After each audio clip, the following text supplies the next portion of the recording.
సమగ్ర శిక్ష ఉద్యోగుల నిరసన కార్యక్రమం 13వ రోజు కొనసాగుతోంది. తెలంగాణ సంస్కృతి బోనాలతో వినూత్న రీతిలో ర్యాలీ నిర్వహించారు. సీఎం రేవంత్ రెడ్డి ఇచ్చిన హామీ ప్రకారం తమ 19,000 మంది సమగ్ర శిక్ష ఉద్యోగులను పర్మినెంట్ చేయాలని డిమాండ్ చేశారు. అధికారంలోకి రాకముందు హన్మకొండ సభలో కాంగ్రెస్ అధికారంలోకి రాగానే 100 రోజులు క్రమబద్ధీకరిస్తారన్న హామీని ముఖ్యమంత్రి రేవంత్ రెడ్డి నిలబెట్టుకోవాలని హితవు పలికారు.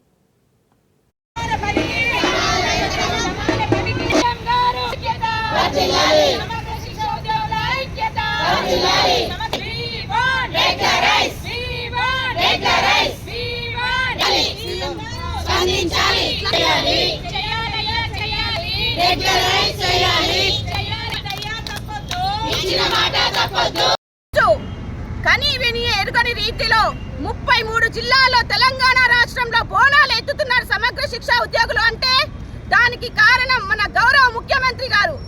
ఏ రోజైతే మాకు గత సంవత్సరం హన్మకొండలో హామీ ఇచ్చారో, మేము ప్రభుత్వంలోకి వచ్చిన వెంటనే మీకు 100 రోజుల్లో మీ అందరినీ కూడా మీ నాయకులను పిలిచి వెంటనే మీకు రెగ్యులరైజ్ చేస్తామని హామీ ఇచ్చారు. ఆ హామీ ఇచ్చిన వెంటనే మాకు అమలు చేయాలని మాకు పూర్తి విశ్వాసం ఉంది మా గౌరవ ముఖ్యమంత్రి గారి మీద. సో మేము బాధతో ఈరోజు అమ్మవారికి బోనాలు తీస్తున్నాం హైదరాబాద్ జిల్లా నుంచి. అమ్మవారు వెంటనే మన గౌరవ ముఖ్యమంత్రి సీఎం గారి యొక్క మనసు మార్చి రేపు క్రిస్మస్ లోపు మాకు మంచి శుభవార్త తెలియజేస్తారని మేము గట్టిగా విశ్వసిస్తున్నాం. సో ఇంతమంది